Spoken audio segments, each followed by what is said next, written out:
3 dental hacks para hindi masira ang ngipin. Number 1, toothbrush po at mag-floss. At ang toothbrush na gagamitin ay soft bristles at ang toothpaste na gagamitin ay yung lamang fluoride. Gano'ng karami yung fluoride? 1,000 to 1,500 ppm.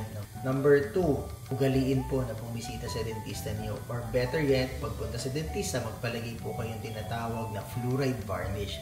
Ito po yung fluoride varnish na professionally applied fluorides wherein imbis na 1,000 to 1,500 ppm ng fluoride, ang laman ng fluoride na fluoride varnish is 22,600 ppm. So mataas yung dose niya para talaga mapatibay yung ngipin at hindi na masira pa. Number 3, isang pwede pong gawin, pagpunta sa dentista, tanungin, Dok, meron po ba kayong dental sealants? Ano yung dental sealants? Yung dental sealants po, yung po yung nilalagay sa ibabaw ng ngipin. Para po, pag nakaseal na siya, kung kumakain po ang anak ninyo or kayo ng pagkain na talaga naiipon sa ibabaw po ng ngipin na maaaring mag-cause ng butas, yung sealants, tinatakpan niya po yung ibabaw ng ngipin para yung mga pagkain na yun dumudulas na lamang.